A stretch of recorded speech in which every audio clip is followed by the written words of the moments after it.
देखिए, राम जन्मभूमि आंदोलन में क्योंकि मेरा विद्यार्थी जीवन अयोध्या में ही बीता, नाम लेने में बड़ा समय लग जाएगा, लेकिन सारे प्रमुख नेताओं से मैं जुड़ा था।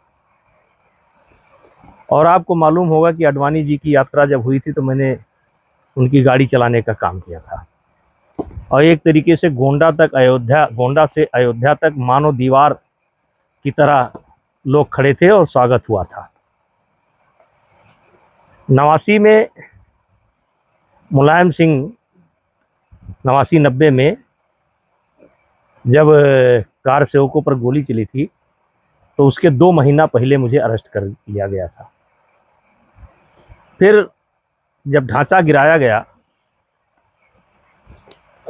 तो 40 लोग जो इसमें मुलजिम बने, उसमें से मैं एक था। और सबसे पहले गिरफ्तारी मेरी हुई थी। अब जैसे आपने विनय कटियार का भी सवाल उठाया है, विनय कटियार उस समय राम जन्मभूमि आंदोलन के हीरो की तरह थे। बजरंग दल के राष्ट्रीय अध्यक्ष थे, अशोक सिंघल जी के कृपा पात्र थे, मंदिर आंदोलन के सारे नेताओं के वो चहेते थे। एक तो वो पिछड़ी जात से आते थे, इसलिए उनको विशेष महत्व दिया गया था। अब जैसे संतोष दुबे के बारे में आपने सवाल उठाया, वो बड़ा राम जन्मभूमि पर बड़ा प्रश्न करते हैं।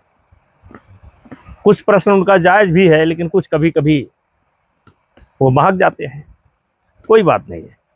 लेकिन इसमें जितने लोग राम जन्मभूमि आंदोलन से जुड़े थे, वो इस मुद्दे को अगर उठाते हैं तो इसको सरकार को गंभीरता से लेना चाहिए। जैसे कहते हैं कि बिना धुआं के कोई आग नहीं निकलती है, तो ये राम जन्मभूमि चंदा प्रकरण का जो धुआं निकल रहा है, इसमें कुछ ना कुछ तो सच्चाई है।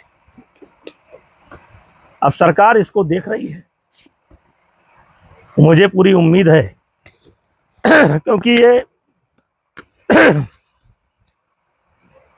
ट्रस्ट तक सीमित नहीं रह गया है, इसकी उंगली उठ करके जा रही है केंद्र सरकार के ऊपर, इसकी उंगली उठ रही है अब प्रदेश सरकार के ऊपर। तो मुझे पूरी उम्मीद है कि केंद्र की सरकार यानी मोदी जी की सरकार और प्रदेश की सरकार यानी योगी जी की सरकार, इस प्रकरण को गंभीरता से इन्होंने लिया है और बहुत जल्द इसका सच्चाई देश की जनता के सामने आ जाएगा। और इससे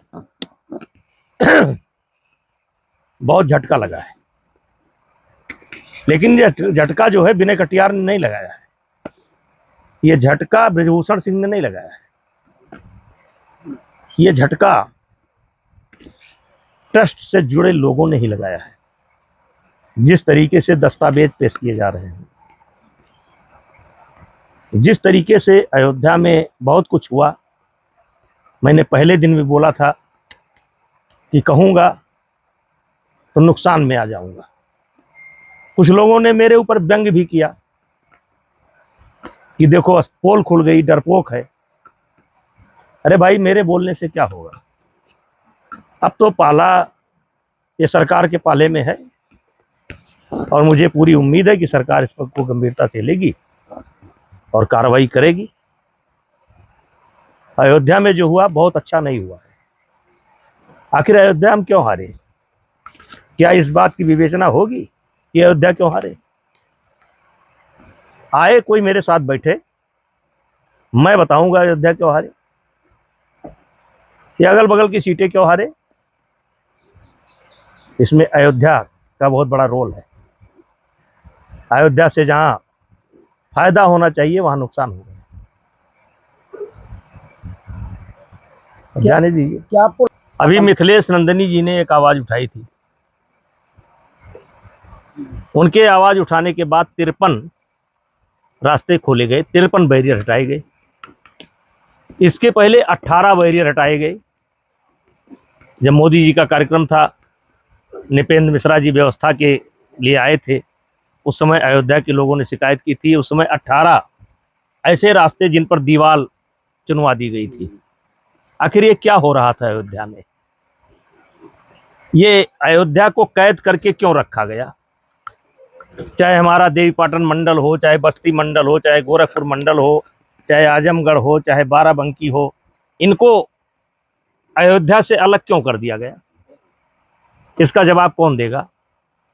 अब जैसे गेहूं की फसल कटी है, हर गांव से गल्ला जाता था, अपने अपने मंदिरों को भूसा जाता था, गेहूं जाता था।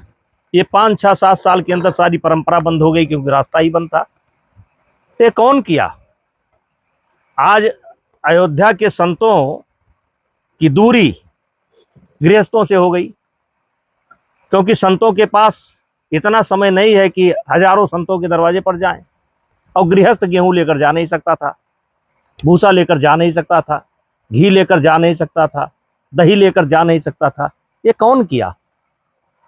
और इसका खामियाजा पार्टी ने भोगा। देखिए, आप सबको नहीं कह सकते कि सब लोग शामिल हैं। अब जैसे नृपेंद्र मिश्रा जी बड़े अधिकारी हैं, बड़े जिम्मेदार अधिकारी हैं और बहुत व्यवहारिक हैं, लेकिन उनको जो जिम्मेदारी दी गई थी, उन्होंने अपनी जिम्मेदारी पूरी की। वो अपनी जिम्मेदारी पूरी कर रहे हैं। तो ऐसा नहीं है कि इसमें सब लोग इन्वॉल्व हैं। सब लोगों को गाली देना, सब लोगों की आलोचना करना, ये सही नहीं है। नृपेंद्र मिश्रा जी ने कहा कि ये हम निर्माण से जुड़े थे, ये अंदरूनी अब आ गया, उनका बयान आ गया। नृपेंद्र मिश्रा जी को मैं बिल्कुल निर्दोष मानता हूँ। क्या सरकार जो उचित समझेगी सब कराएगी।